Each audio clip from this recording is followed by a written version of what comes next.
All right, Mohammed Kordofani. First of all, thank you so much for finding the time to have this conversation with me, and also for this beautiful film. And I was mind blown. I'm a filmmaker myself, and after watching it, I was like, my goodness, this guy really heightened the level of stuff we Sudanese filmmakers have to deliver. So thank you, man. Thank you for an incredible experience. Thank you, Ibrahim. I'm glad you enjoyed the film, and thank you for having me and having this discussion. Yes. So this is, as I understand it, the Norwegian premiere here in Norway's biggest film festival, Bergen Film Festival. And I want to start from the beginning.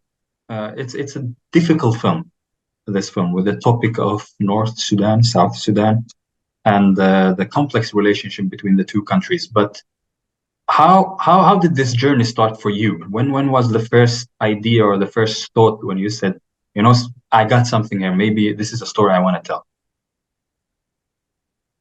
I think it has come in phases. I think the first phase. Well, I have to put things in context so you understand. This is a very I don't know if you want the long answer or the short answer. I'll give you the long answer anyway. Go for it. I think the film is greatly inspired by my own experience and my own, I call it a transformation journey. Started 20 years ago. Back then, I was not a filmmaker. I just graduated school.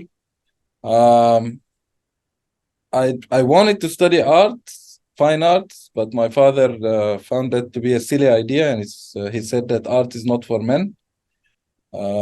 He was a pilot, so I studied aircraft engineering because after he retired, he had a business in aviation. It seemed like the thing that makes sense the most. Aviation is the least creative field in the world. Nobody wants you to be creative when you're fixing an airplane. There's a textbook that you follow. There's a manual. You just do what's in the manual and don't be creative, please. So I knew I'm in the wrong field. There's something in me I want to create, and I found filmmaking to be the best tool. But this journey of switching from being an engineer to an artist, in a way, is part of my transformation journey. Coupled with other things, I've changed from being very conservative back in 2003 or 2004. I was just like Akram in the film. Akram is exactly me 20 years ago. This is how I used to think. This is how I used to behave, whether with people who are from African descent or with women who I date, or and I slowly started to change with for many reasons. I think one of them is exposure. We have this superiority in Sudan, and we think of ourselves as being Arab and privileged, and we carry this superiority in us. Maybe we don't question it much, but it's there. We hear it, we feel it. But then you go outside, you go to the Gulf or you go to Europe, and suddenly the coin is flipped, and now you are the slave. Now you are the person who's suffering from racism, and this helps you. It helps you grow, and it helps you. Some people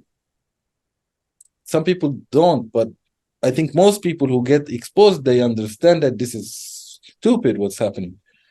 And then there's also the minute I read the referendum result, which was 99% for separation. That was I don't know if it shocked other people, but for me it was shocking. We saw that the separation is coming, but I personally didn't think that it would be not even close to that. I thought it would be like 60% want to separate, 40 want to remain united. When I read 99%, I was like, what? How can a whole nation want to separate from you?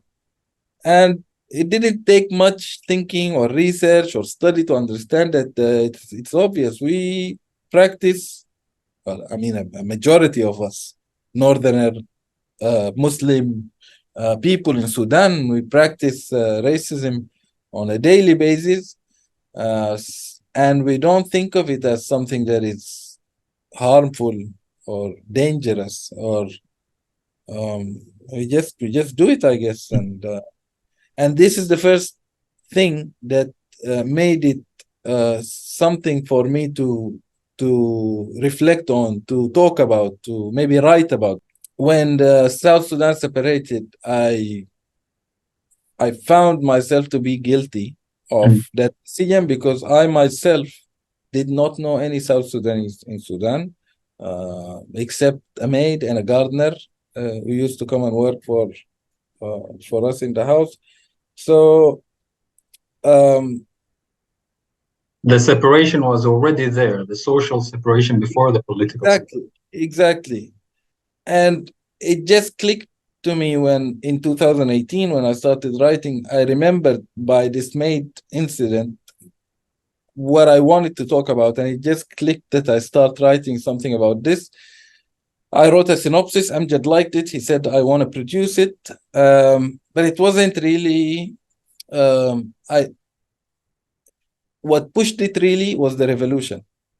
Because I thought that 2005 to 2011 was not only a pivotal time in the history of Sudan, but it was also a missed chance, a missed opportunity for people to reconcile, and for a roundtable discussion to happen, some admission of the horrible things that happened through history, that people admit that and maybe propose a different way forward. Unfortunately, this did not happen. We just signed the Naivasha Peace Treaty, and people assumed that everything is good.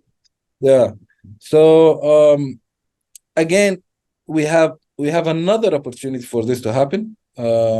2019, we have the revolution. People go out on the street, and they call finally for, I think, values that we can embrace as a new national identity for us, for ourselves. It's things that are not. I think our problem is trying to force this Arab Muslim identity on the whole nation, while many of us were not Muslim or not Arab, but yet we force it to be an Arab Muslim nation. So finally, people are on the street. They're calling for peace, justice, unity, inclusivity, diversity. They're celebrating. They're waiting for buses coming from Darfur with open arms. I mean, these are the things that if we embrace as our identity, maybe we can have a country with less wars. So it became more urgent to talk about this issue, and goodbye, Julio Zawagiri. And this takes me to kind of like a two-part question. Your interest in this theme, the relationship between South Sudan, North Sudan. I already started noticing it in your short film, New York Cook. And then Goodbye, Julia came. And it's kind of like I wouldn't call it an attempt on a trilogy, but it's kind of like there is an arc, a thematic arc. Yeah, I don't know if that was intentional, but I think it's because it's the way I think. I think a lot of our problems stem from this center versus periphery issue, and that everything in Sudan is centralized, and unless we try to distribute the wealth equally, Ibrahim, there is nothing outside of Khartoum. Absolutely nothing outside of Khartoum. So, of course, it's going to be a persistent issue. It's going to be a recurrent theme, because that's where I think the problem is. Choosing this as your debut film, your first film, in a very difficult moment in the Sudanese history. The government, the transitional government, was in a lot of trouble. You're trying to tackle a very, very difficult social issue. How was it creating this film given that you started creating it and filming it almost right before the military coup, I think, if I remember right. No, in terms of difficulties, yes, this was a very difficult time to make a film. But in terms of, I think, suitability, this was the best time to make the film. So it's the best time because there's a revolution and people are open for change. They are calling for change. Their hearts are open for change. So this is the right time. But in terms of execution, of course, it was difficult. The writing was it coincided with the revolution, and then the preparation. When we decided to go to Khartoum to start shooting, the military coup happened, and Amjad, the producer, actually thought it maybe not a good idea to shoot in Sudan. He proposed that we shoot in Egypt in studios. We recreate the interiors and we try to cheat on the exteriors. I was against this idea. I thought this particular film is about Sudan, and it is very important for the film and how I feel about the film and how the audience will feel about the film is that it's shot in Khartoum. I think Amjad was also convinced that it is correct that we have to do this in Sudan, and we just took a decision. We thought we will go. The coup made it very difficult because now the government is not civilian. So if you want to shoot a film, it's going to complicate things. There were a lot of protests every week, twice. And we shot in El Jiref, just behind the police station of Riyadh police station. There is constant fighting between the Protestants, the protesters, and the policemen. And many times the tear gas would come inside of our shooting set, and we have to stop. And sometimes because they also block the bridges so that people don't, meet for the protest, we can't move. We have some locations in Bahri, some locations in Omdurman, so we can't move. This complicated things, but I think it also made it possible in a way, in a very maybe romantic way but I think that the crew worked in this film worked with so much passion and dedication, driven by the spirit of the revolution. So, and one could feel it in the film. This dedication, the performances are incredible. And I felt in the film there was kind of like a seriousness in showcasing the Sudanese culture. There's so many design details, custom details that really showcase the Sudanese identity, the new Sudanese identity that we all hope for. So I feel it came in a beautiful way together. I wanted to ask you about the premiere in Cannes. I mean, where were you when you got the news that the film is the first film? I was in Sudan. Tell me about that moment. Was it a phone call? Was it an email? Tell me about that. Because this film, for those who don't know, is the first Sudanese film that's been selected to the Cannes International Film Festival. Yeah.